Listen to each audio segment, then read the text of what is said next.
Chapitre 6. Famille. Quand je viens en visite chez maman et pour voir mon frère ainsi que sa famille, je me prépare mentalement longtemps en avance. Ce n'est pas de tout repos, ça me coûte. Pendant des années, le proverbe chinois me consolait à ce sujet.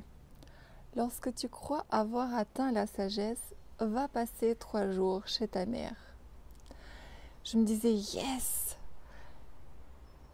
Ce n'est pas que moi qui ai du mal. Il y a même eu une longue période de 6 ans où j'avais complètement coupé les ponts, tellement je ne savais pas comment faire. La distance, le silence étaient mes seuls moyens de ne pas souffrir de ma relation avec ma famille. Maintenant, quand j'y vais, je me dis à chaque fois, ne prends rien au sérieux, c'est un film, une comédie de préférence, parce que j'aime pas les drames. La vie est un spectacle, je crée mes émotions comme je veux. J'installe cette voix à l'intérieur de moi.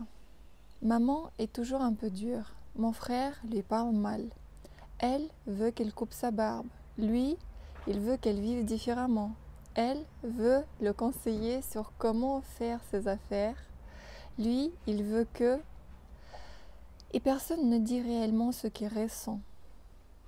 Leur ton et la façon de communiquer me choquent. Ils ne se respectent pas. C'est infernal depuis toujours et je ne peux pas m'habituer.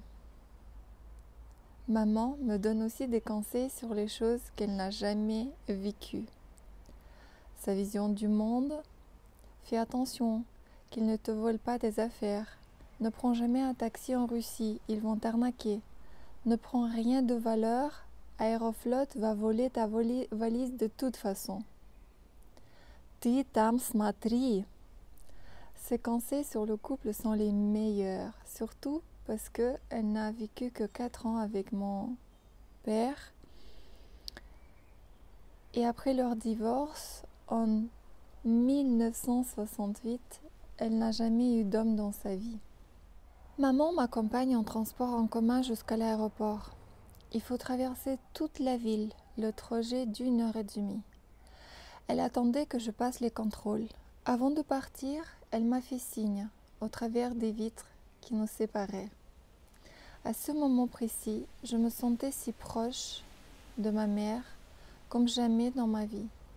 Dans cet immense hall d'aéroport, à proximité, il y avait une personne qui me donnait enfin un sentiment de compter, d'exister, d'être aimé. Ici, avant ce moment, je l'appelais par devoir, je ne parlais que des banalités et du beau temps en France. Depuis ce jour, nos discussions sont devenues vraies et chaleureuses. Mon vœu était plus qu'exaucé. J'avais sa bénédiction et en plus son aide pour la recherche de mon père. J'avais aussi ressenti son amour. J'avais 45 ans. Toujours croire, la magie existe. Jean-Pierre est venu me récupérer à l'aéroport. J'étais touchée par ses soins tout au long de notre amitié. Je n'ai pas l'habitude d'être gâtée, qu'on pense à moi, qu'on me fasse du bien. Je me débrouille. Je suis grande. Mon monde avait bougé. Je rentrais dans une nouvelle dimension. Les billets étaient achetés par téléphone chez Aeroflot. Je les avais en format informatique mais aussi imprimés. J'avais peur de les perdre ou que mon téléphone se décharge. J'étais dans tous mes états. Jean-Pierre m'a prêté une chapka et une magnifique valise blanche. J'avais mis mes vêtements les plus chauds et me sentais prête à me retrouver en plein hiver, là où je n'arrivais pas à y aller depuis si longtemps. Il était grand temps. Avez-vous beaucoup de peur dans la vie? Je crois bien que déjà petite, j'ai appris à tricher avec ma peur, avec mes nombreuses peurs. Je m'inventais une histoire pour calmer la peur et surtout pour pouvoir agir. La peur la mienne, peut être tellement paralysante. Elle a la force de me jouer des tours et rater des vraies occasions intéressantes. Pour me donner plus de courage, je décide de me dire je vais chercher papa aussi pour mes enfants. Les racines, un grand-père, c'est important. Cet objectif, dépassant ma petite personne, diminue mon appréhension d'aller en Russie. Et à l'origine, je voulais faire une surprise complète, juste sonner à la porte de mon oncle en Sibérie, disant « Bonjour, me voilà ».